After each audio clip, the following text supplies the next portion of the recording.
If the roar of the crowd gives you goosebumps, cashing a slip makes you grin, and above all, you love making your bookie cry, then you're in the right place. The #1 spot for premier betting advice and wild opinions, shared with a fan base like no other. Welcome home. This is the Punch List MMA Podcast.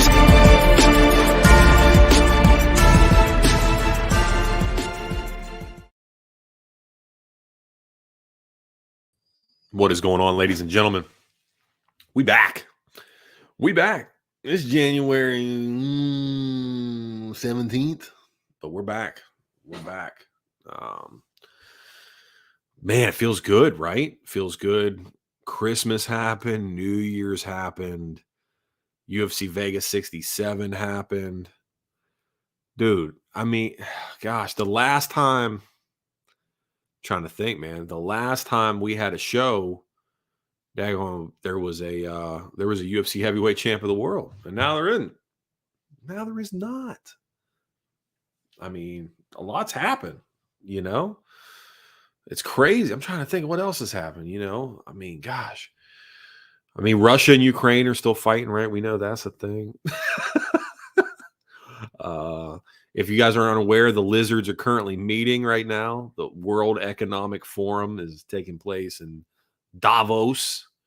Those guys are all meeting. Austin, what's up, buddy? Happy New Year. Merry Christmas. I'm glad to see you in here. You said, what ended up happening with Drew? So the immediate after action report episode where Drew was supposed to come on, and then he did not show up that night. He sent me a little message and said, "Hey, I had a friend who had to go to the hospital, and I went with, as friends are one to do." He said, "So obviously state your time, and I will make it up to you. I was just in the hospital. My focus was elsewhere. My apologies." I know, big deal, man. Family and friends first, right? That's what we always talk about here. So we rescheduled for last week, but spoiler alert, I have hot tea in hand. I was stupid sick last week, and I canceled on him. So I returned the favor. So you cancel a date on me, I cancel a date on you. But I was sick. I've been under the weather for the better part of 3 weeks now.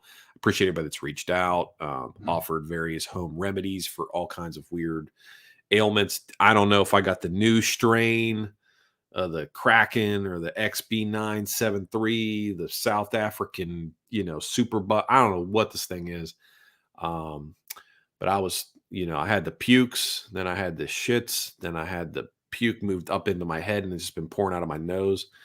Not just mucus, it's like pucus. So I'm feeling significantly better now. We march onward. It's not gonna be an illness that takes me out. Let's get into this real quick. Most people, right? And I think I'm gonna judge. I'll let you know what producer Jake's doing in the background here. Most people at some point in time have given thought or precedence as to how they're gonna go out, not how they want to go out, but they've thought maybe this is how I'm gonna go out, right? And I'm not talking about like you're experiencing something and you think, oh, this is where I'm going to die. I'm saying, like, in my opinion, I think I know what gets me in the end, right? I think I have a general idea what I think is going to get me in the end. And it's not going to be COVID. It's not going to be the flu. So, on my end, the video jump. So somebody say something not going the way I want it to go. I got nothing else going on. I did a speed test prior. See what we got going on here.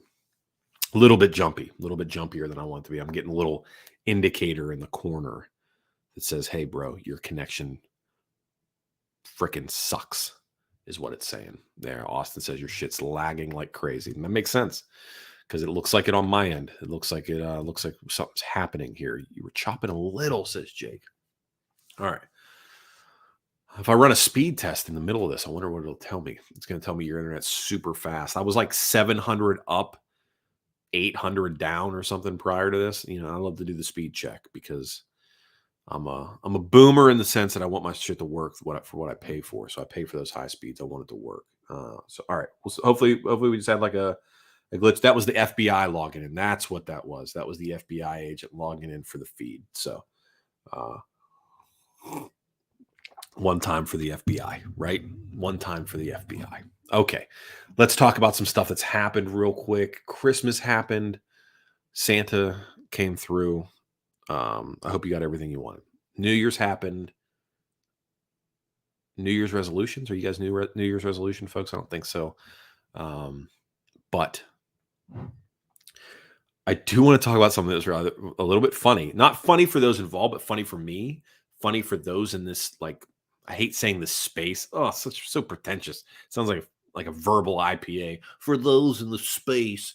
But for everybody that's in like gambling MMA, if you do the Twitter thing, if you do the podcast thing, if you do the YouTube thing, this weird pseudo ugly ecosystem of sweat lords watching people play high stakes punch face, if that's your cup of tea, we had a little bit of drama after New Year's, and I'm talking about the dude MMA lock of the night. Those of you who are not aware, the only reason why this is near and dear to my heart, the only reason why this is near and dear to my heart is I will say this, okay? OGs are not supposed to call themselves OGs, right? OG is a title that's earned, like, so it's like, but here's the thing, and I know it's super overused. I have been here long enough, right? Twitter, Instagram. I'm telling you, anybody, you go back in the archives of content, and I am here as far as MMA gambling goes. All right.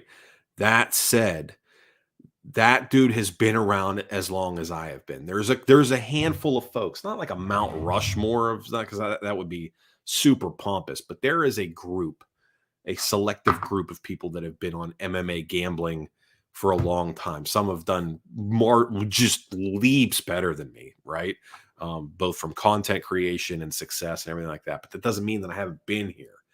But this dude has been around for a long time, right? Like as equally long. And as a competitive person, whenever I start my podcast many moons ago, and he started his right around the same time, I would daily check iTunes reviews and go and listen to his thing and go, people fucking listen to this? People like this? Lo and behold, I move off of just audio only podcasting and get hooked up with Trey, and he's like, we got to do YouTube, we got to do Instagram, we got to do all this other shit. And I'm like, okay, let's do that. And then I noticed this guy has this massive following. Okay. Now, anything from this point forward just sounds like I'm just talking in reverse based on what happened. But from him, and there's another dude out there, bro, never have enjoyed their content ever.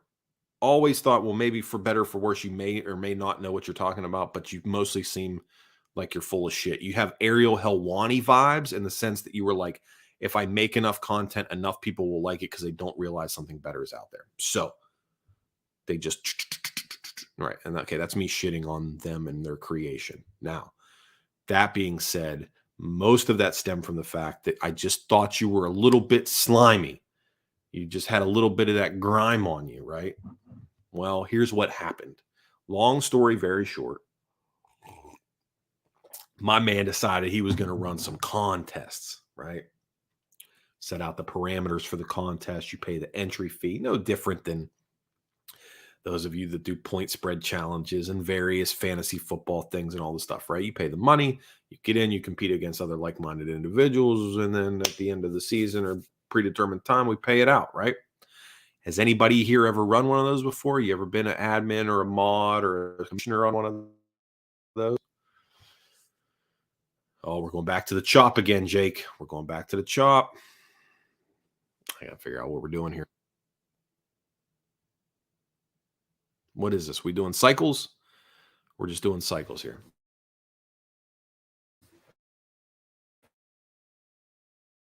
I don't like it. All you fruitcakes and like that. Watch me put some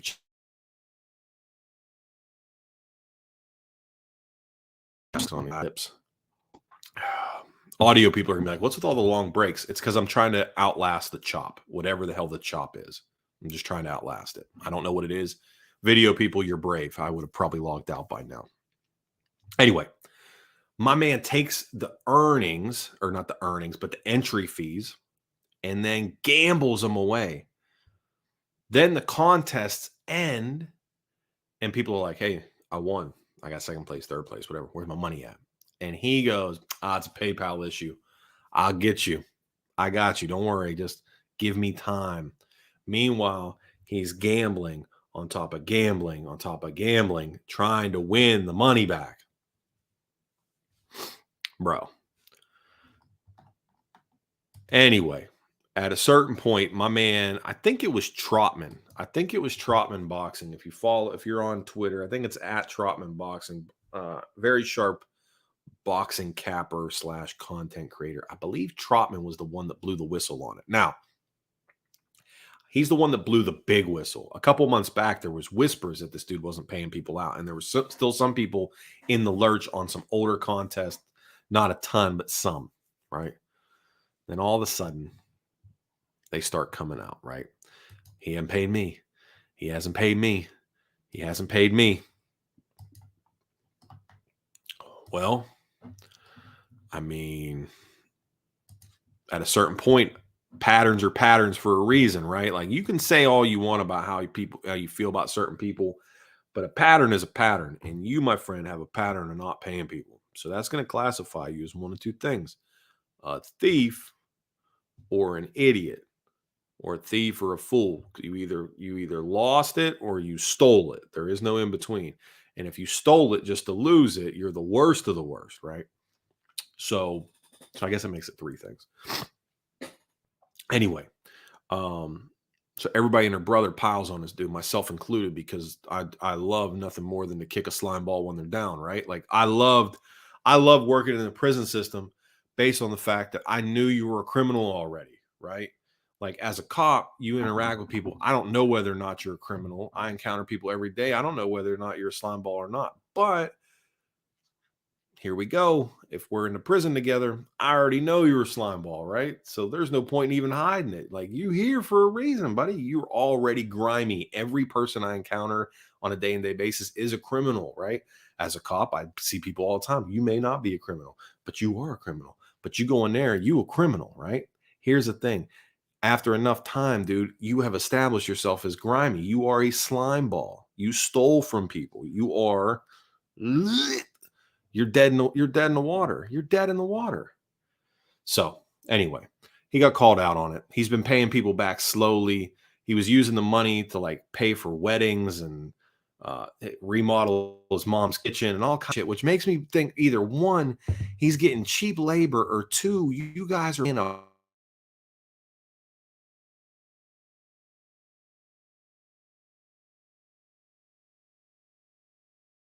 have to join all these extra things. It's crazy to me.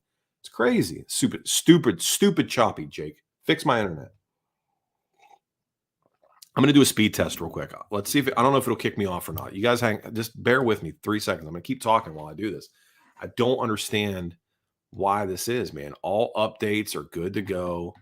I don't understand why this is slow. I wonder, you know what I wonder? I wonder if I've got a kid awake in a room somewhere, producer Jake, that is using an electronic device. I wonder if that's the case. I wonder if I'm going to keep talking, but I can't see anything because my whole shit has shut down. It's shutting it down. Yeah, but the government's finally shutting Dale down. It's crazy, man. It's really not doing it right now. It's really not. Nothing is working. This is crazy. I don't want to end the stream and come back because then I got to recreate the link and stuff.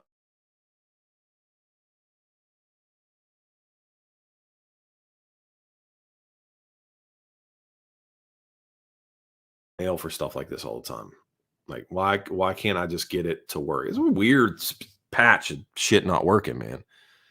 So, long story super short, MMA lock of the night, podcast, YouTube content. I would encourage you. You're free, sovereign individuals. You do whatever you want.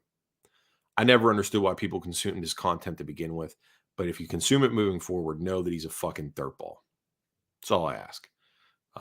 Me personally, I would love it if he became like a pariah of the MMA betting space. If he became a pariah of the space, and we just see you, dude. And then there's another one out there, and you guys know, you already know who I'm talking about. You already know who I'm talking about. Get him out of here too. Get him out. Get him out. No grown man should use. You already. I almost finished it. You know who I'm talking about. All right. And then let's see. I had a couple predictions. I'm not going to say I'm freaking Nostradamus, but I might be Dale Stradamus. I said after New Year's, this is what's going to happen. Francis going to the PFL. John Jones and Cyril Gane are going to fight for the undisputed belt. And Jamal Hill, spoiler alert, burying the lead here, is going to be the light heavyweight champ of the world. All that being said, this was said before Francis wasn't re-signed and Francis was let go. This was before Gane and Jones was announced as a title fight, and we were leading into Hill versus Teixeira for this weekend. So here we go. Like I said, I got receipts. Get on my Twitter. You can check it out. But no, they didn't re-sign Francis, right? And they said, well, Dana White did his thing, didn't want to fight, didn't want to come to agreements, this, that, and the other. Here's where I don't understand. And this is where you talk about money, people start getting funny, right? They said they're going to make Francis the highest paid heavyweight in UFC history. What does that mean, right? What does the highest paid heavyweight in UFC history mean? How much money is reasonable for these guys, right? Like, how much money is reasonable for them to make?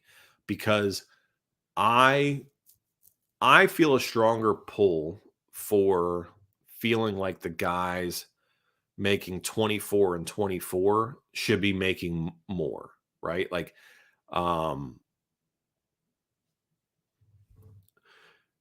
Mark Hunt, if I'm not mistaken, his deal with the UFC, his last deal was like $8 million, maybe 10.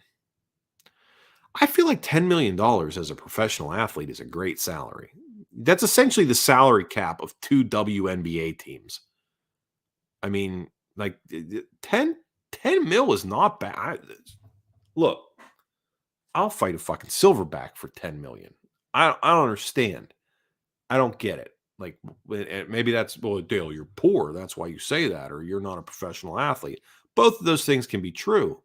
I can still want to do that and still not have the athletic ability to do so. And my poverty drives me to do things I don't want to do. I mean, I'm not poor enough to be a prostitute, but I will. I mean, you ever watch bum fights? I'll beat up a homeless person. You put a couple $100. I mean, what are we talking about here? How bad you want me to beat them up? Like, it's money's money here. What are you talking about? Like, let's figure this out. You can't get Francis Ngannou for a couple million. Well, it turns out Francis is asking for a lot of other stuff. He's asking for like systemic changes, right? It's not just money. He wants systemic changes. He goes on to Ariel Helwani's show today and says he wanted health insurance for all fighters. Now, the way Drew's explained it to me is that what happens in the cage, you are covered, right? You're covered if it happens in the cage.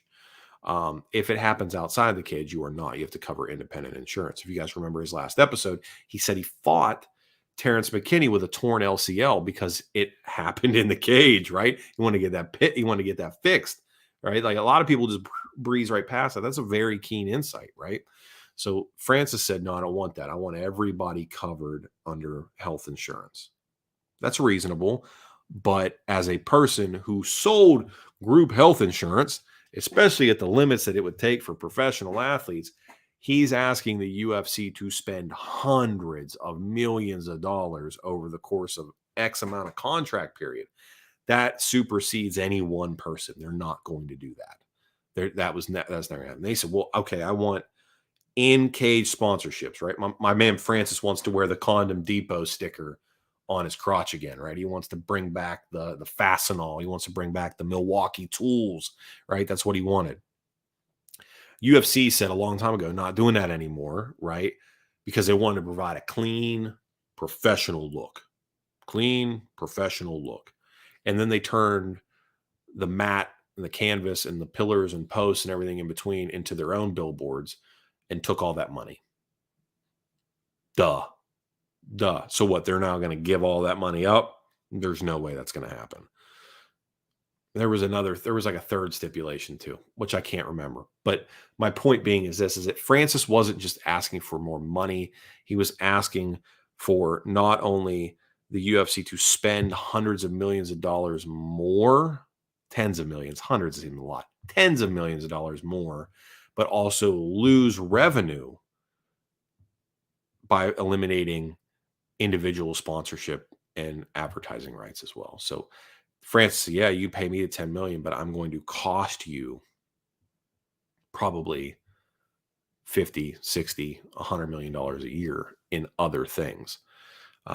At which point, if I was Dana White, I would have told him to fucking kick rocks too, because you are a business and no one man is an island. And I'm going to be honest with you, Francis Ngannou ain't sinking the UFC when he leaves. I'm just not going to do it. He's just not that big of a. He is. I want to say he's not that big of a drop. Listen, he is massive. He is scary. He has a good backstory. Okay. But in reality, the reaction to him leaving and the champion, like all you see these people like out there being champions for the Francis Ngannou cause, this is reactionary, right? We are a reactionary fan base. Now that he is gone, we're like, oh, Francis, you couldn't market Francis, the sand mines of Cameroon, to homeless in Paris, to living in, Vegas and doing all these things and hits harder than a Ford Escort and learned English and all this other, Wakanda Forever, Three Kings, all this other shit that they've tried. None of that stuck, man. Everybody knew that. Everybody knew that, right? Holly Holm knocked out Ronda Rousey, and she did every show on the planet Earth. People knew it, right? Everybody knew Francis's thing. You think, check this out. You think that they couldn't do that with Francis? You think they couldn't get Francis on TV shows? You think people wouldn't want Francis on there because he brings eyes to them? Nate Diaz has gone on some late night shows. Connor went on. Ronda went on. Holly Holm went on a few. Come on. You think baddest dude on the planet. You don't think they could get Francis on to do the Today Show? Go out there and punch something? Hell, they put Deontay Wilder. I would argue that almost more people know who Francis Ngannou is than Deontay Wilder. I know. Oh gosh, wait, hold on. I'm going to take that back. That's a bad take. More people know who Deontay Wilder is than Francis Ngannou. But last time they put Deontay Wilder on a show, he punched a guy in a mascot outfit and fractured his face in 3 places. So maybe you don't put Francis on a show. I don't know. Maybe I don't know. You just don't have him punch anything, right? Or at least not a person. But no, listen. If somebody is a big enough draw, you will find ways to give them money and bring them to you because you know that they will bring their fan base with them. This is how influencer marketing works, right? You find a chick with her boobs out and go, those are nice boobs. I make tea. And you have nice boobs. I will give you my tea and give you money if you drink my tea while showing your nice boobs. And they go, okay, yeah, let's do that. So if Francis was marketable, somebody would look at him and go, I have a pickup truck. And if Francis drove my pickup truck, more people would buy my pickup truck. And then I could sell more trucks. But nobody's going to do that. No, you can't market. He doesn't connect with people. He doesn't resonate. Jake's a cat person, bless his heart, but he likes dogs too. You go to a dog park, you walk your dog, you come across another dog you like, or you see a dog and the dog's very friendly. You're like, this is a great dog. I like this dog a lot. This is a really nice dog. You want this dog? No, I don't want that dog. That's not my dog. I don't want that one. And you just keep moving and you just go, that was a great dog. Francis, great fighter. Very interesting. Very, very cool to watch. I enjoyed him a great deal. He's gone now. I won't think, I mean, it'd be hard to think about again. I'm not going to like sit back in the annals of time and go, oh, Francis Ngannou. Yeah, that's the one. That's the one that got away. That's the white whale. So it's not it. It's not it. And I mean, he's a great guy. Don't get me wrong. Great guy, great story, the whole nine. But you can have all that and not connect with people, right? I mean, hell, think about how many boomers you know. How many old people do you know? Do you like all of them? Do you like all of the old people you know? Like if anybody over the age of 80, do you like them? Like you really like them that aren't your nana, your pop? Do you like them? How many of them do you like? Probably not a lot of them, right? But you go, oh, survived the Great Depression, survived the Dust Bowl, survived Hooverville, survived the Spanish flu, raised family despite the odds, did all these things, right? Did all these things. Great story. Great story. Just don't care. I don't care. Francis, Stan Mines, homeless in Paris, Vegas, UFC heavyweight champ. Rags the fucking richest dude. Cheers. Sunset. Go box Tyson Fury and get embarrassed. So. Austin says, not gonna lie, I really hate old people. Just put me down after 70. Bro, if you go to Canada, they'll do that for you. That's another thing that's changed since the last time we had a show. You can go to Canada and they'll fucking kill you for free. Not for free, but you can pay to have them do it.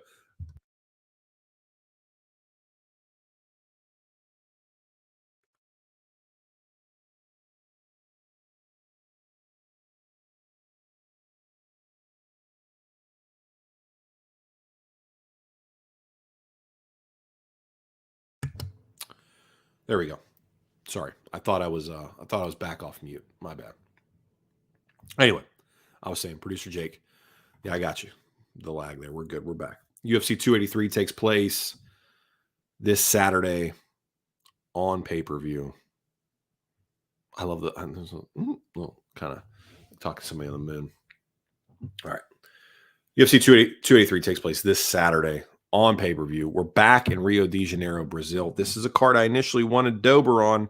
I wanted him fighting RDA on it, but we didn't have that. So first fight on the main card. I'm going to switch tabs here so I can see this. And hopefully we don't reintroduce the chop back into all this shit, man. Let's just start with the legend. Can we? Can we start with Shogun versus Ihor Potera? Can we start with that? Can we just do Shogun? You get Shogun at plus 175.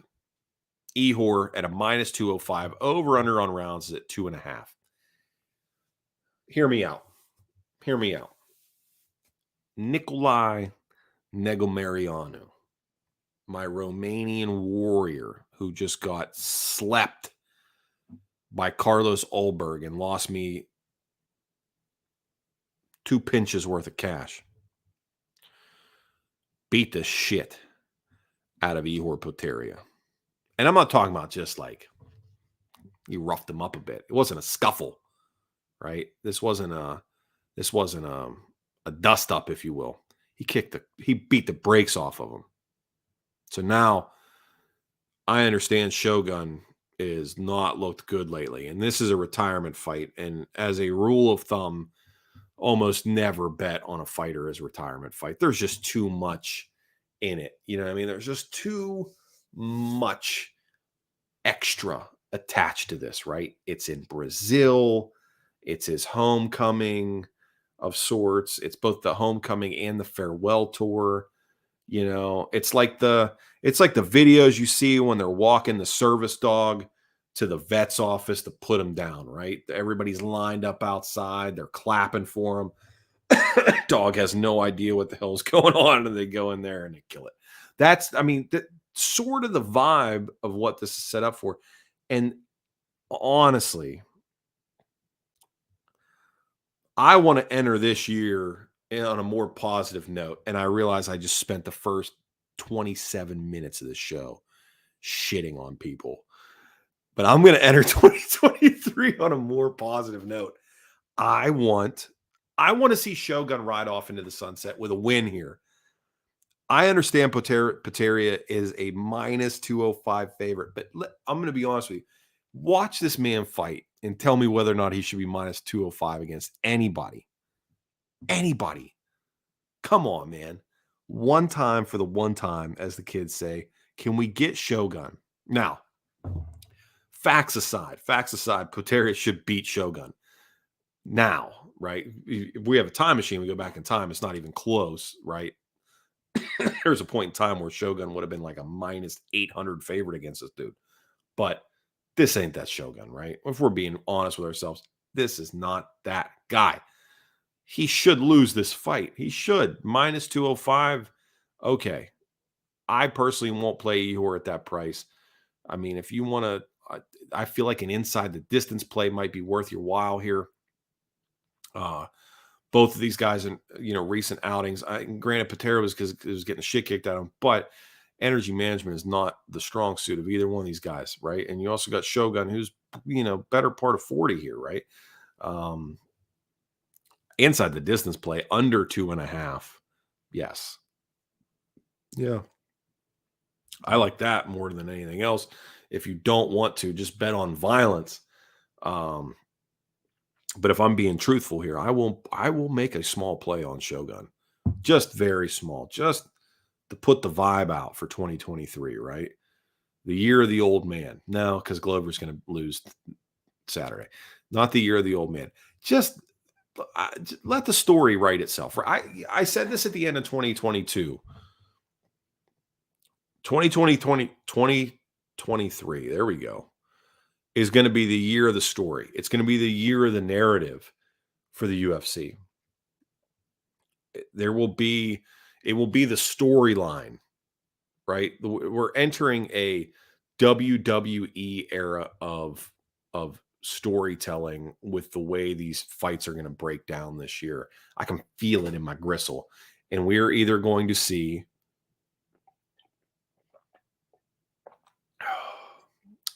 I might have to like literally hard pause and make another cup of tea.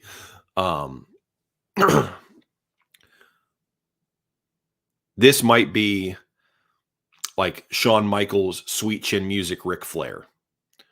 That might be what this is. This might be that moment that I'm so sorry, and then Patera just puts Shogun out, or we may see Hua ride off into the sunset. I'm gonna bet on Hua riding off in the sunset here.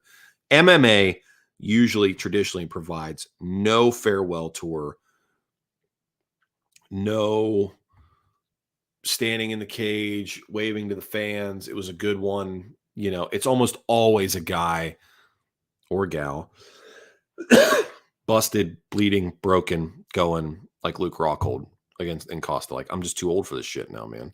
These guys are too young, too fast. Can't do it anymore. I'm gonna bet on Shogun getting it done. I need that in 2023. I know the MMA gods don't care about what you need, but it's what I want. It's what I need.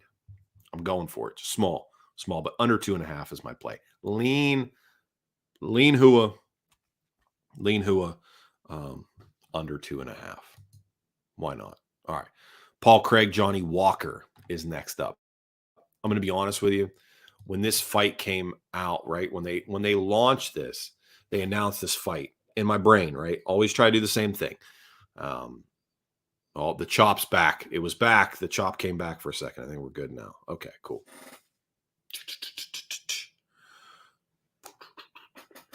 Okay. Yeah. When this came out, you try to do the same thing, right? You guys all do this too. We've talked about this enough. When a fight comes out, you cap it in your mind before you look up the odds, right? You say, who's going to win that fight? Who's going to win that? And then you go, how confident am I in that? Cap it yourself. And then you go look at the odds. And if it's better, if you get better odds or about the same, you play it. If it's worse, stay away. In my mind, I said Johnny Walker 2-1 Favo. 2-1. I think he beats Paul Craig, man. I like Paul Craig. You guys know I like Paul Craig. But fuck, Paul Craig don't like being hit. Oh, gosh, he doesn't like being hit at all. Not that anybody likes being hit. I love your messages afterwards, Dale. Nobody likes being hit. I understand that. Some people react better to it than others. Johnny Walker and Paul Craig neither one of these gentlemen respond particularly well from being cracked. That said, Johnny Walker has more of ability to land that punch than Paul Craig does. Johnny Walker has to stop 2 takedowns. 3. Johnny Walker can stop 3 takedowns. He beats Paul Craig. He's got to stop 3. So I'm on Johnny Walker here, money line, and I am on Johnny Walker by KO as well. Normally, this is where I would pull up my prop list and give you guys the numbers on these things, but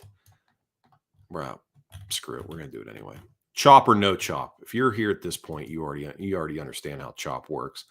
Walker inside the distance is at minus 135, which I love.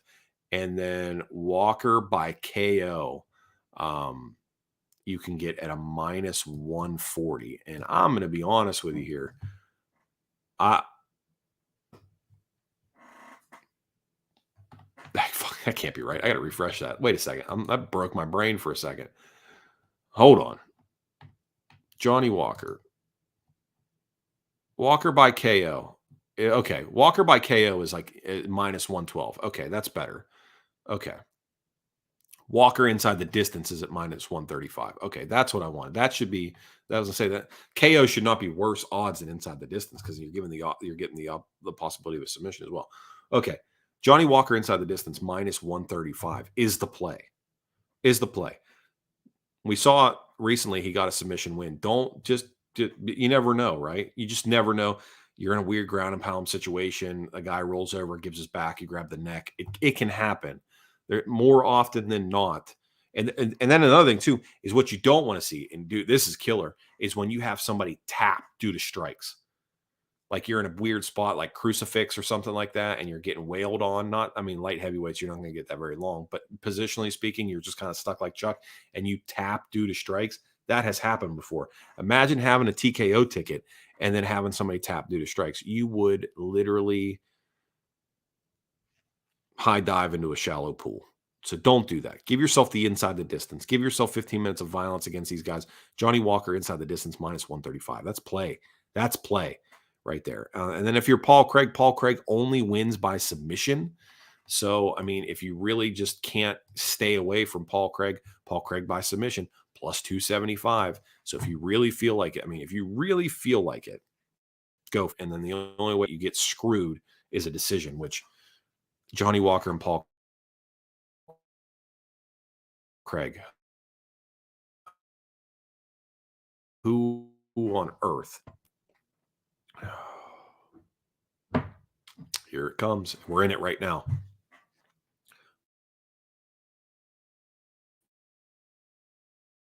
We're in the chop. I'm actually hardwired in too. We're not doing Wi-Fi or anything like that. Very strange. Very strange. I'm saying something the FBI doesn't like. Maybe CIA. I don't know. Somebody.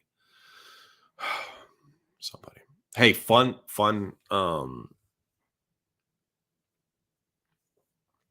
fact. I gave my brother-in-law a copy of Industrial Society and Its Future, which, if you're not familiar, is the manifesto of Dr. Ted Kaczynski. Very controversial guy, Dr. Ted. But if you are interested in the teaching, anybody, listen, if you're a Lex Friedman guy, which I'm not, but if you're a Lex Friedman guy, if you're a Joe Rogan guy, if you're this, I'm going to encourage you to explore the writings of one Dr. Ted Kaczynski. Gave my brother-in-law a copy of that book. He read it like in a day and a half. Industrial Society and Its Future. Check it out. I think you'll enjoy it. I think you guys will like it. How did we get here, Jake? Why did I start talking about Dr. Ted? Oh, the FBI making my shit chop up. That's what it is. Okay. That's what it was. All right. Anyway. Next fight, dude. Who's the next fight? Jessica Andrade, Lauren Murphy. Lauren Murphy at 16-5. Andrade at 23-9. Jessica Andrade minus 460. Lauren Murphy plus 360. I know it's supposed to be a women's science play, right? Like, you have to sprinkle Lauren Murphy just because it's women's science. Over on 2 is at 2.5. I would be inclined to say that I don't know. I don't necessarily know. I know Jessica Andrade is like a finisher. Does it being does the fight being in Brazil, does that play into her wanting to get the finish? I think she just naturally fights pretty damn aggressive anyway. Um, Lauren Murphy, on the other hand, very clinch heavy, very dirty, boxy. Um, I don't know. I don't see a lot of avenues to victory for Lauren here, if I'm being honest. Other than like a weirdly survive the chaos. Andrade gets tired from trying to knock her out, and then she uses her height advantage and is able to like control position, drag her down. Oh gosh, but then holding her down. I just don't see a lot of paths to victory for Lauren Murphy here.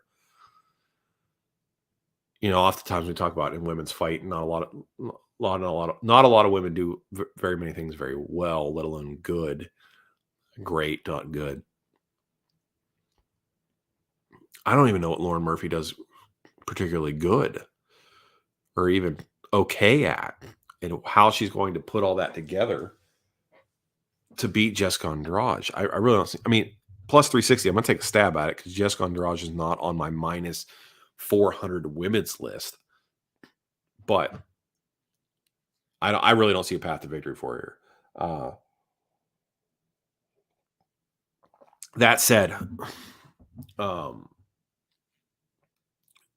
Andrade, if you're a DFS player, if you like DraftKings, Andrade should be an anchor piece for you. She should be one of your core. Oh gosh, I'll tell you what the price is on her. Hold on. I think she's probably at the 9,100 spot.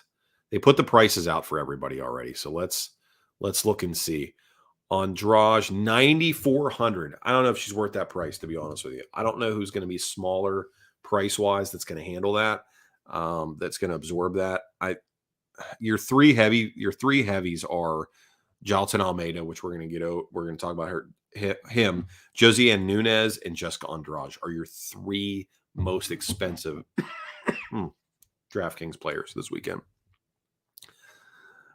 Almeida's 9,700. I mean, you can't touch him at that. Your roster will be shit, and he's going to be played on everybody's. So I don't know if that's your guy either. Andrade should be on there though. I think because my belief is that Andrade should be able to get you 60 points on volume alone, even without a finish. So you're looking at somewhere between 60 and 100 with her, because Lauren Murphy's not going to finish her. She's going to throw. She's likely going to score. So she's either going to get the knockout, get the submission, or she's going to score points for you. So a way to figure out how to make money with this terrible spot here is Andrade inside the distance if you're feeling spicy, or Andrade, put her on your DraftKings lineup. It's about I'm trying to give you something here. And then obviously women's science. I mean, I'll play Lauren Murphy because I said I would, but boy, I don't see a lot of paths of victory for her. I really don't. All right, next fight. What do we got? Gilbert Burns, Neil Magny. Buddy. Can we be honest here about Gilbert Burns and Neil Magny? Producer Jake. Am I chopping up again? There he goes. Gilbert Burns.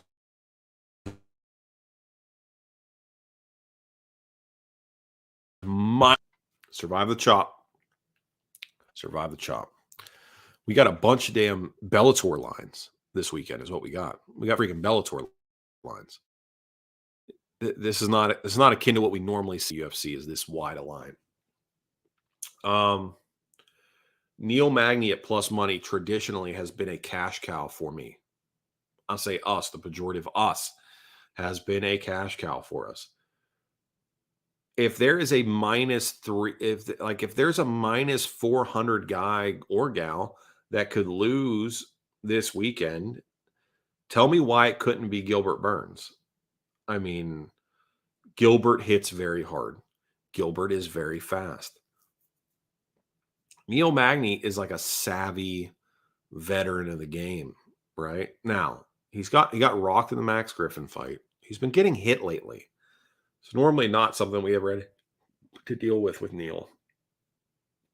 Gilbert's taken a lot of time off since the Hamzat fight. We're back in Brazil. Is Neil worth a stab? Is the question.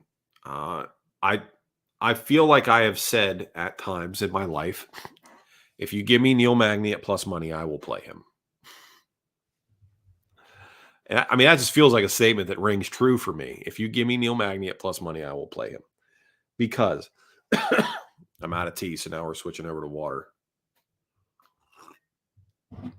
Time to rotate the cups. Stand by.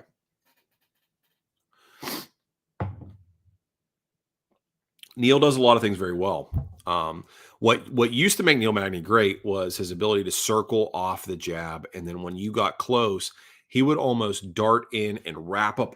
He would literally like meet you, parry hands, wrap arms, and then position you towards the cage, and then ultimately go. And he was very good at switching from single legs to ankle picks to drags. Like he's very good at constantly keeping you reactionary whenever he got a hold of you. That's slowed down in recent years. I mean, obviously Neil's getting older and he's fighting younger people, and the game is evolving. It's not as one-dimensional as it used to be. I mean, it was always kind of multi-dimensional, but you know what I'm saying. The flavor profile has evolved.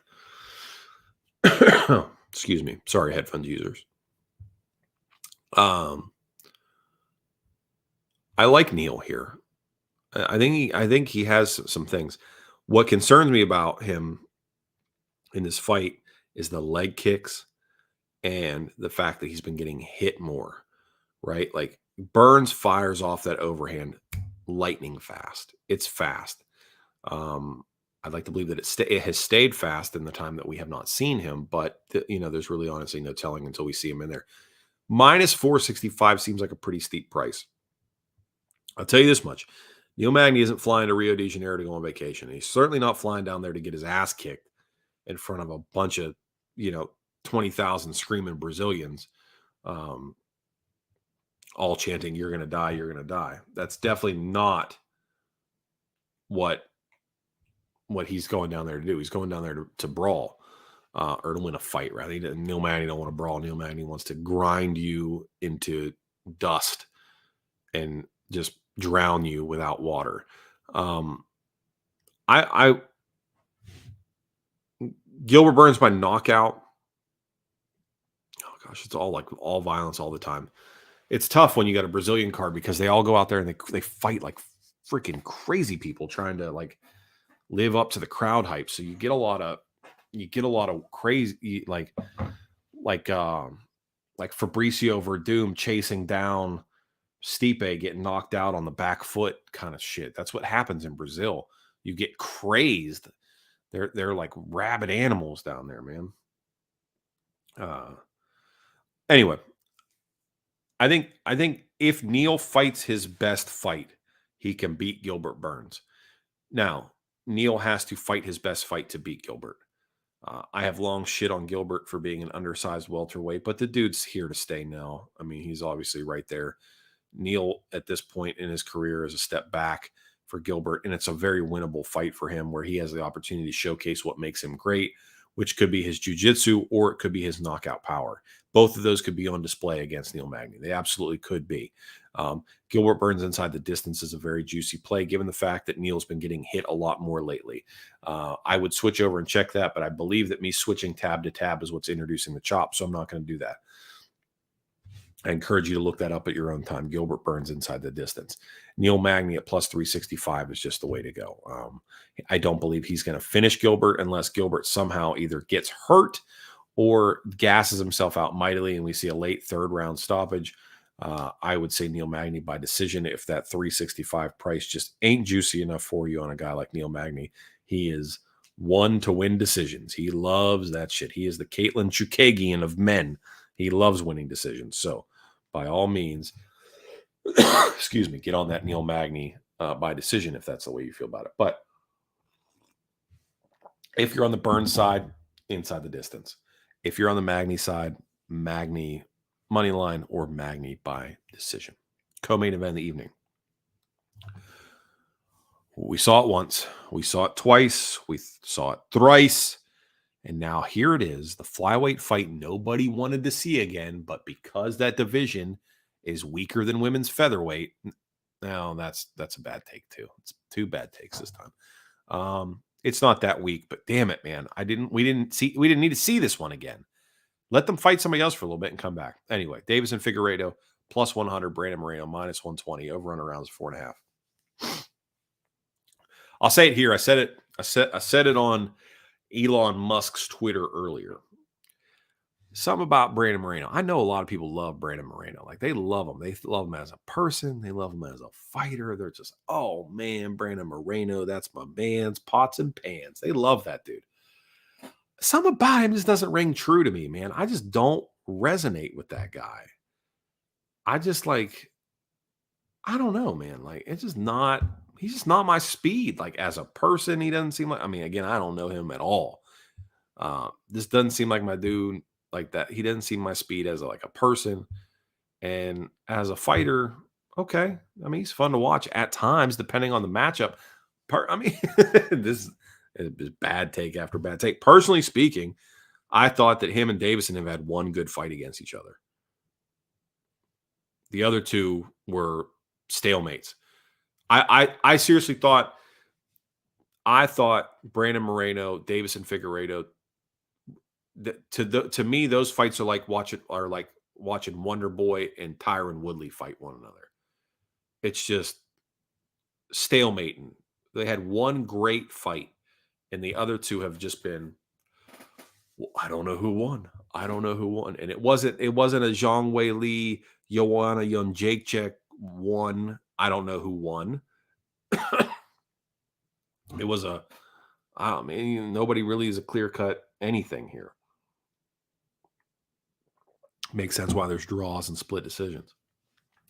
That being said, Figueiredo's older now. The dude is not active at all, and he did not train at Fight Ready for this camp. So, my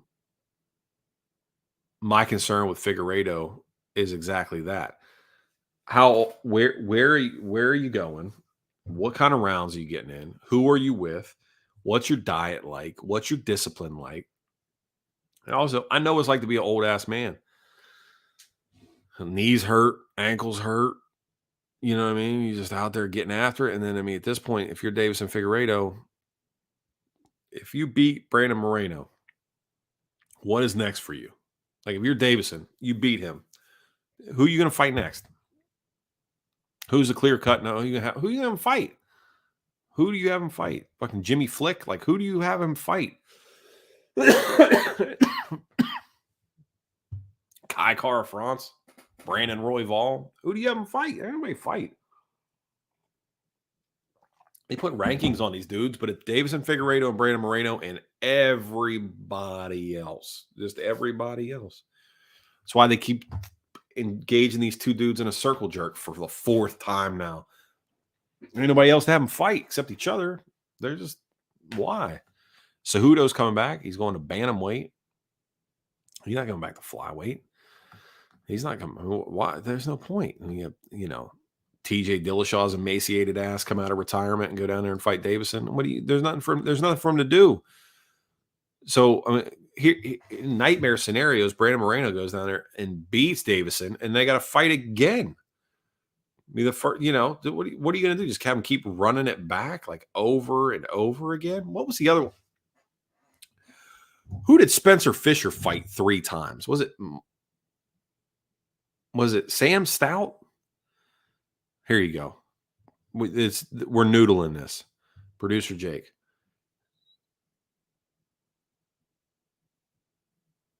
Is it Sam Stout? Sam Stout, Spencer Fisher. How many times they fight?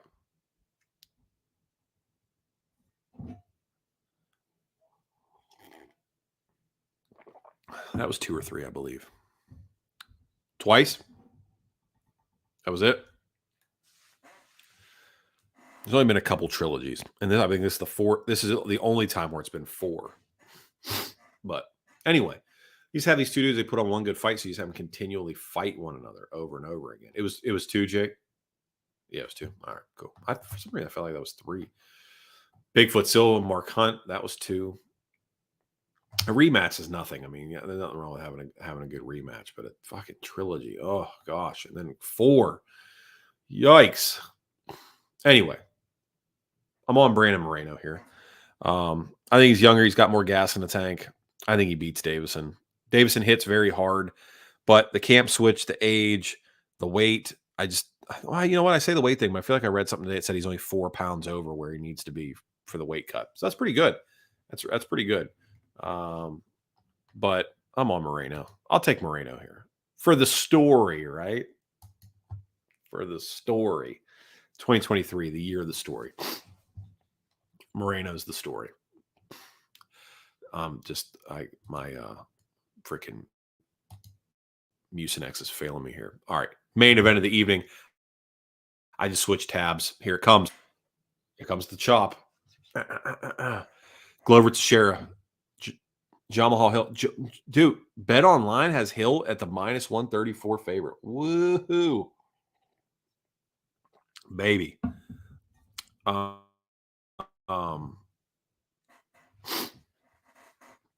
knew the chop was coming. I knew it. I could feel it. I switched tabs. That's what it is. Something about the Tapology tab. It does not like that. So anyway, we're going to, let me say this. I think nothing would make me happier MMA wise than to see Glover Teixeira beat Jamal Hill. And his path to victory is simple. He needs to take him down, right? That's really, no more keen insight. No, he needs to take him down. I mean, Jamal Hill has shown glaring deficiency on the ground. Glover needs to get him down. If he can get him down, he'll submit him, or he'll again positionally dominate him and put him in a spot where he can't adequately defend himself from strikes.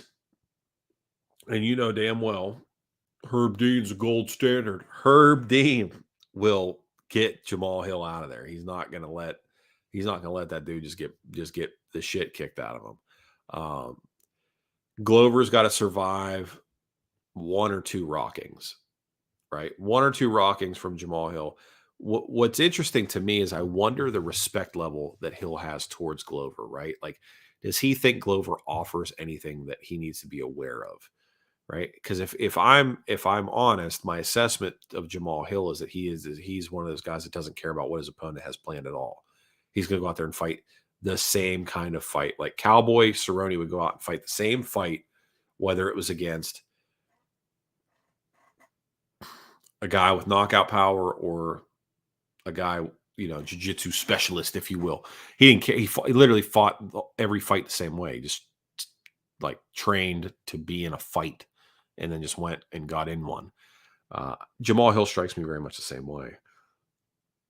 I'm sure there's been special attention paid to trying to stuff takedowns and,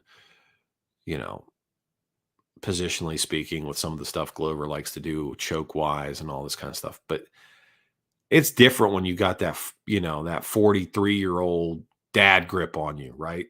He's got 30 plus years of holding on to the handles of a vibrating lawnmower, cutting an acre and a half. You know what I mean? That dude's grip strength is unreal, man. You know what I mean? Oh, here we go. Matt T. Herzog is the gold standard. That's a hot take, but I'm here for it. I'm here for that. I can get on board with that. Herzog is good. He is like a ninja too. He is a squirrely little fucker, bro. Tell me Herzog wouldn't play man press defense the entire time. Like if you were at a pickup game at the YMCA, just rec league ball, Herzog's on you the entire time. Like he's playing man press all the time. He gives you no room to dude, it's pickup. You can back up. He's right there on you. Nichols says, I'm taking Glover by finish plus 155. It's my best bet this week. Ooh.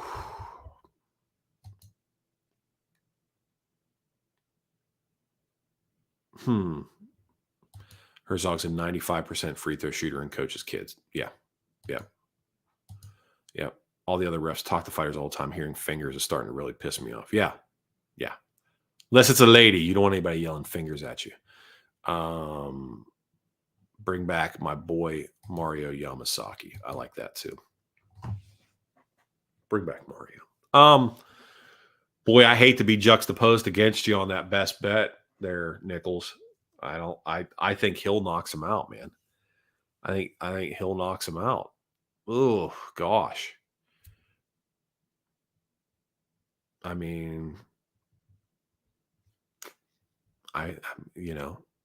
wait, I can't switch it just because of what you said in the chat. I was on Hill by knockout when this fight first got announced. I can't change it now, although I will say it does give me great reservation to see that you're opposite sides of me here. But it is what it is. We will let that go. It's okay to be different, right? Santos, guy who loves beer. Good to see you, buddy. Happy New Year. Santos took him down repeated. I 100% agree with you on that. I absolutely agree. His takedown defense is not great, and he has to know that Glover is going to go for that.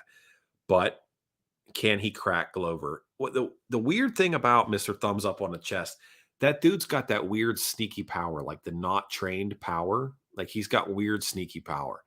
And again, we have not seen Glover in a while. The last time we saw him was an absolute war. How many miles are left on the tank, right? My prediction was Jamal Hill to be champ this year. I will rock with it for now. But I mean, inside the distance is the play here for this fight as a whole. Under 2.5. I don't see. So I saw some people today that were on Hill and Teixeira over 1.5, thinking that there's going to be a feel out process for that. And I get that, but I feel like if you're Glover, your path to victory is it's abundantly clear. It's very crystalline how you get to a victory here. You do not engage in a firefight with Jamal Hill. You take him down and you submit him, right?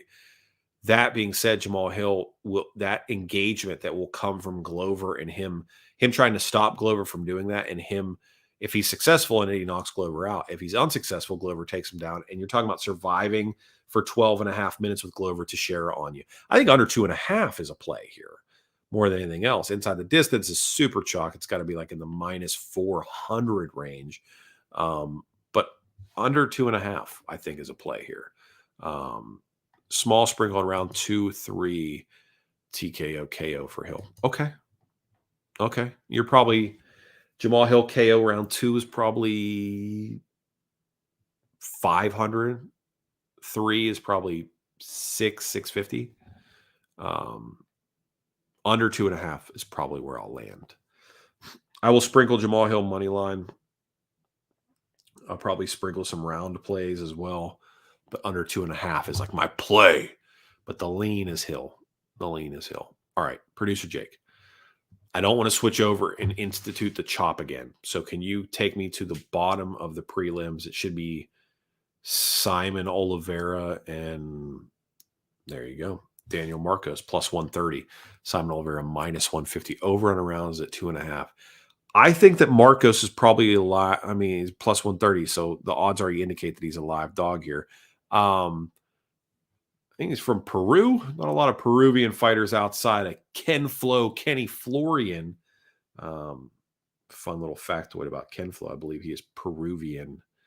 I think Florian is a Peruvian last name. Anyway, I don't know. I dog or pass for me here. Dog or pass. I don't think Oliveira should be favored really by much of anybody, but Marcos is pretty unheralded competition. Marcos. Maybe as a dog. I don't know. Don't particularly love this one. I don't think you're getting a lot of folks that are put a ton of action on this. And maybe these are the ones we should be fucking unloading on. Maybe it is. Maybe this is the Simon Oliveira Daniel Marcos spot is the spot of the card. Like, should we become those people? Should we become the sommeliers of prelim betting, where we deep dive into these like dudes that are just coming off Contender Series and regional guys? Like, that's where the lines are going to have the most exposure. I don't know. I'm on Marcos. Dog or pass. If I were you, I'd dog or pass. Marcos. That's it. All right, next. Hit me with the next one, Jake. Zarafarn plus 400. Josiane Nunes minus 550. Lord help me. Give me strength to not bet Josiane Nunes at minus 550. Oh my goodness. How on earth? I know Zarafarn is bad. She real bad. Carries a chin super high. Josiane Nunes, she looks like Frog Dog. Which, I mean, that little gremlin, that Schmiegel looking thing, she's wild looking, but she hits hard, man. She hits so hard. Zarafarn gonna be taller. She's gonna be there to be hit. Josiane Nunes by KO TKO is your play. It is not money line. Please don't make me bet Zarafarn at plus 400. Please don't make me do that. I know I said I would bet every women's underdog, but please don't make me do that. I don't want that. I don't want that tracked anywhere. Matt T says that's Jim Miller. That's Frog Dog. Matt, you and I have talked about this. I agree. But dude, Josiane Nunes she's the offspring of that, man. She really is. She really is. Don't trust this science. Yeah, I agree. I can't bet Zara here or Zara. I can't do it. Josiane Nunes inside or by KO. Yeah, by KO. She's not going to submit her. Oh gosh, I hope not. She hits too hard. Yeah, give me Nunes by KO. All right, Jake, what you got? Warley Alves versus Nicholas Dalby plus 105 on Dalby, minus 125 on Warley Alves. Tell the Nicholas Dalby story I tell every time that Nicholas Dalby has a fight. I made a video. Jake, you've seen this video. The Siamese twins jerking each other off video with Nicholas Dalby. Yeah. I made a I don't know if I have. Let me see if I have it saved. Maybe we'll just do maybe we'll do like a weird bootleg. I'll hold my phone up because I don't think I can. Let me see if do you have it saved, Jake? No. All right. Anyway, I made a video of Nicholas Dalby back when this was a 2-person show, and because I love betting on Nicholas Dalby, right? Like I love that he just finds ways to be in like weirdly competitive fights, and I believe he presents a style that's hard for the judges to determine whether or not he's winning or losing rounds. So he puts himself in position like to win fights that he shouldn't, right? So I like betting on him for that exact reason. And because of that, I find myself wanting to bet him in all these weird spots that I probably shouldn't be betting. So I created a meme of sorts many moons ago regarding Nicholas Dalby, and my partner in crime was like, you absolutely cannot post that. Please don't post that. My family monitors our accounts. You can't post that. And I did post it. And Dalby saw it and he messaged me and he goes, dude, what the fuck is that? And I said, man, I love betting on you. And he was like, that's so weird.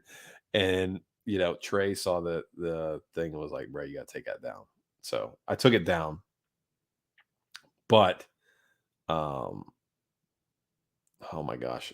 This is how you know your phone's filled with memes, is when you're sitting here killing airtime for, 3.5 minutes and you have yet to get to the bottom of, like, I'm trying desperately to to find this. Maybe I'll find it and I'll post it.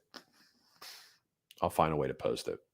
I'll put it back on the IG, which would mean I have to download Instagram onto my phone again, which I have not done, which I'd encourage you guys to do as well. Get rid of it. It is a time vortex. Oh, I found it. Yes. Yes. Yes. All right. Hold on. Now, this is some bootleg boomerism here. Cutwater wanted none of that Dolby action. You're absolutely right. No wonder Trey handled social media. You're absolutely right. You're absolutely right.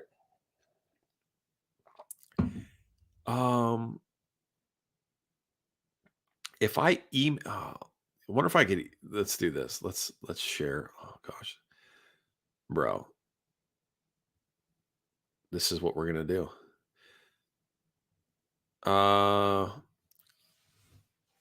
Jake, I really wish I'd have planned this out for. This is terrible radio, by the way. Terrible radio, terrible podcasting as a whole. I don't want to just hold my phone up because then it's very tough to, super lame to do that. And then the sound will be all weird. So I'm going to email it to myself, and then I will, once I get it, I will share my screen on here, and we'll try it. We'll see if it works. This will be so funny, dude. So funny because producer Jake makes a cameo in this meme as well. Anyway, let's talk about the fight. Warlley Alves minus 125, Nicholas Dalby plus 105. I am leaning. I would love to bet Dalby here in the spot. Something tells me Warlley Alves is gonna fucking knock him out, though. I hate that. But I really there's some spidey sense tingling in the back of my skull, and there's that says Alves is going to knock him out, but I have a hard time not betting Nicholas Dalby. I really do. All right, hold on one second. This is demonetization in 3, 2, 1. Listen, I lost the ability to be I lost the ability to be monetized back when shit was whenever I lost the account last time. So we're so far away from that. It doesn't even matter. Oh shit. Let's see here.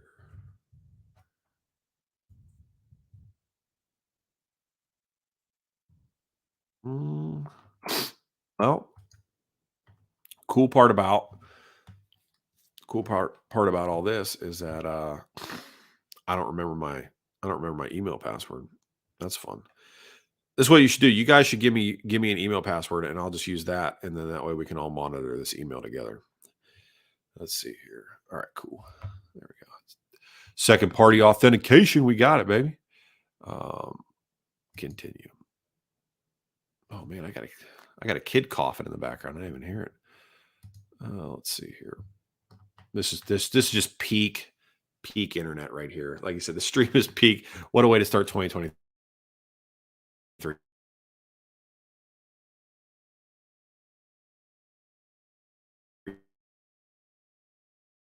Yeah, I know, man. We're really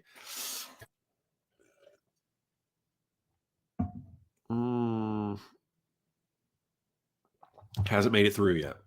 Hasn't made it through. Let's see if it's sitting somewhere. Enables.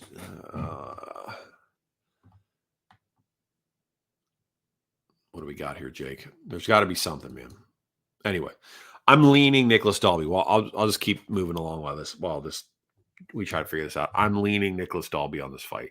Like I said, he finds ways to put himself in weird positions to win fights that he shouldn't, and I believe he has a style that's very hard for judges to figure out whether or not he's winning or losing because it's like a sloppy karate. It's like weird sloppy Viking karate. Is the only way I can really describe it. Norse karate. It's very strange. I don't know. I have a hard time. Half the time he fights, I'm like, did he win that fight? I don't know. I have no idea whether or not he won that fight. So, I'm inclined to believe that if I can't figure it out, the judges who know significantly less than me, they would have a hard time with this as well. So I'm gonna go ahead and err on the side of caution here and go Nicholas Dalby. Slight lean. Slight lean. All right, Jake, what do we got next? Damn it, man, my nose is stuffy. Oh, Ishmael Bonfim taking on Terrence McKinney over on rounds 1.5. I feel like this will be the parlay buster. I feel like we have the potential to have every parlay on the planet Earth busted right here. This is the lineup breaker on DraftKings, if you will. Terrence McKinney has shown himself to have a round. He's got a round in him. That said, the Bonfim brothers have a round, 2 rounds tops in them. Knockout path to victory, submission path to victory. I will take the guy with the little bit of wrestling to survive the onslaught of Terrence McKinney and then get the submission. I'm leaning Ishmael here. Which seems, I know people are on Terrence McKinney. He's like the future. I'm swimming against the current on this one. Give me Bonfim. What you got, Jake? Next. Luan Lacerda, Cody Stamen minus 405. Lacerda plus 305. I like Cody Stamen. I can't lay minus 400 juice on him ever. Can't do it. If he had more knockout power, better submission, better penchant for finishing fights, I could justify 405 and then a parlay and all this other stuff. I can't here. I can't because he's going to give me 15 minutes of something. And it just, I can't put 405 on it. Maybe a 2-legger with him and Nunes inside the distance. All right, next. Jake's like, damn, dude, I'm trying to check my shit. Shamil Abdurakhimov taking on Jalton Almeida. Minus 900 on Almeida. Abdurakhimov at plus 600. I want to buy into hype on people, right? I really don't want to buy into the hype. I'm not a big hype guy. I think Almeida wins. I think he wins inside the distance. Now, the lottery becomes, how does he win? Does he win by KO? Does he win by sub? That's your lottery ticket that you're trying to determine right there, right? That's your $64,000 question. How does he win? I don't see this going to decision. He has no body fat on him whatsoever. If he cannot kill Shamil, he will probably die trying, and we'll get some weird sloppy reverse KO in the 3rd round. If you're on Almeida, you're looking at KO, you're looking at sub props. That's it. It's really the only way to play it, to even bring the price even down remotely. So I would go so far as to say Kings 9,700, not worth the price there. He's going to eat up your entire roster, and he eats up your entire salary cap, and everybody's going to have him. So it doesn't do you any good. I'm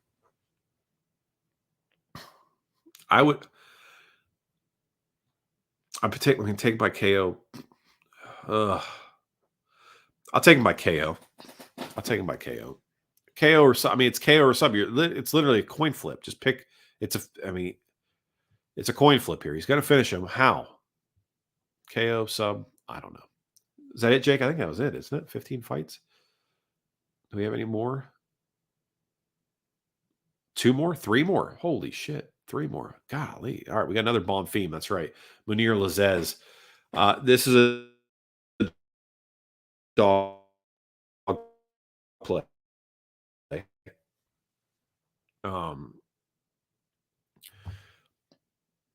Bonfim by sub is your play. Bonfim by sub is your play here if you're on him. He's not going to win a 3-round decision. He's never been out of the second round. He's not going to win a 3-round decision against Munir Lazzez. So Bonfim by sub is the play. If that's your side, that's your play. If you're Munir Lazzez, decision KO. I would go so far as to say round 3 KO, round 2 and round 3 KO for Lazzez is worth playing, because if Bonfim cannot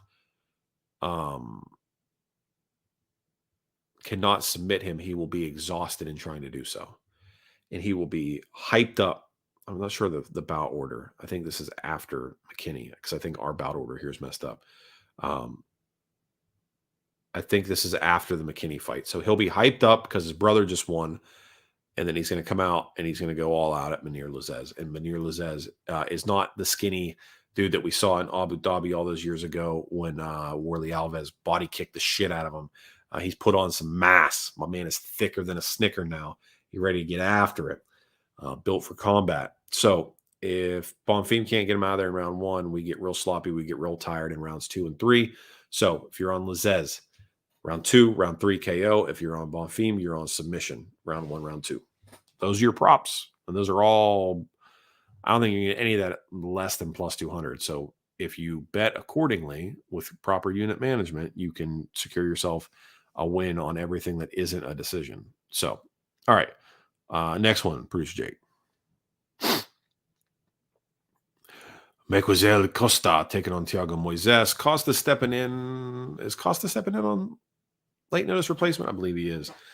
Moises minus 350 over in rounds 1.5. Moises is a solid parlay piece at minus 335 here. He's going to beat Costa, but I think 335. I think that's a par. I think not only is that a parlay piece, I think it's a parlay anchor. So build some parlays off of Moises here. Don't overexpose yourself, obviously, but you can throw a couple together with him here. I think that's a safe play. I don't think Costa's going to offer much resistance. Should be pretty one-way traffic here. All right, Moises.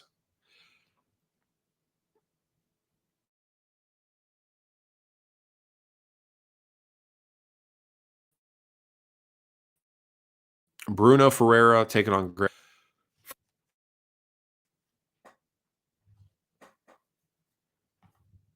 Walk with me on this. Ferreira, nickname Little Hulk. Little Hulk taking on RoboCop. Rodriguez, we hear about it, right? Rodriguez's jiu-jitsu is like Justin Gaethje's wrestling. You hear about it, but you never see it. Supposedly it's somehow amazing, but yet you never see it. You never see it. Rodriguez wants to stand and bang. Wants to stand and bang. I think Ferreira is, if you're playing Ferreira, it is run is what you want. I think under 1.5 here. I think it's under 1.5 because Ferreira is going to come.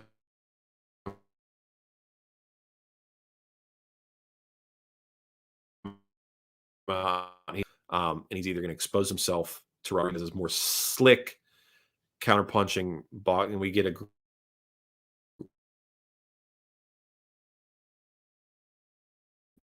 Rodriguez versus Julian Marquez. What the? I'm starting to get on my nerves. I'm getting frustrated. Under 1.5. If you're on Ferreira, take him in round 1. This doesn't see round 3. No round 3 start. Under 1.5. Ferreira in round 1. Rodriguez in round 1. KO method of victory. That's what it is. Either fighter wins by KO. KO round 1, KO round 2, under 1.5, no round 3 start. Those are all very much in play here. Every one of those is worth your consideration. Hell, stack them up. So no round 3 start. He says he likes that too. There we go. All right. that'll do it. First show of 2023. A little technical difficulty action on it. A little too much talking about other people at the beginning of the show. So technical difficulties, too much talking about other people. And other than that, man, we're rocking and rolling. We kicked the shit out of some ailment we're working on. I got a little bit of snot action, but come Saturday, we should be ready to rock and roll. Nothing some red meat and sunlight can't continue to fix, which is what we're after. Thanks everybody that tuned in. Thanks everybody who watches after the fact. Don't forget to like, subscribe, share, do all that kind of stuff if you want to. If you feel so inclined. If you don't, that's okay too. I will admittedly more active on Twitter now than Instagram. I went a couple weeks back and I deleted all social media off my phone. So in order for me to like tweet or check Instagram, I have to log on to this computer to do so. And that's just like try to like keep me from managing my time correctly. But that being said, when I do take a dump on the company time, I reinstall Twitter while I'm there and get on there and peruse. So if you see a tweet pop up in the middle of the day from your boy, just know that I was dropping a deuce when I tweeted it. That's about it, man. Here we go. Boston Brew, most anticipated fight of 2023. Man, that's announced so far. Fiziev versus Gaethje. Fiziev is a hammer spot. I think you get Fiziev right now to -150, which really just seems like, I don't want to say we're printing money. I don't want to say it's free money. And I love Justin Gaethje. But that crispy, you're not going to leg kick Fiziev the way you leg kick like Poirier. You're just not going to do that. You get pieced up the speed. Volk versus Makhachev should be good. Should be good as well. Again, Volk's one of those guys, man. It takes a lot. It takes a lot to get me fired up about a Volk fight. Something about him just does not elicit the, oh yeah, like goosebump gene in me. It just does not set that ablaze. Some people, like when they walk out, I'm like, oh man, I'm nervous, nervous energy for it. I don't get that with Volk. He just does not. Something about, you know what it is? It might be his bland ass cooking online. That weird thing he does where he tries to cook and all of his shit looks like it tastes like warm oatmeal. Like everything he cooks, like, dude, can you put some seasoning on it? Like just a little bit of seasoning, some form of flavor. My man literally made chicken tenders one time and he took chicken strips. Okay. Put them in an egg wash. Okay. Rolled them in panko breadcrumbs. Okay. Then air fried them and ate them like that. That was it. There was no sauce. There was no salt, no pepper. It was chicken, egg wash, panko, air fryer. Bro, what? What are we doing here? What is that? That's not cooking.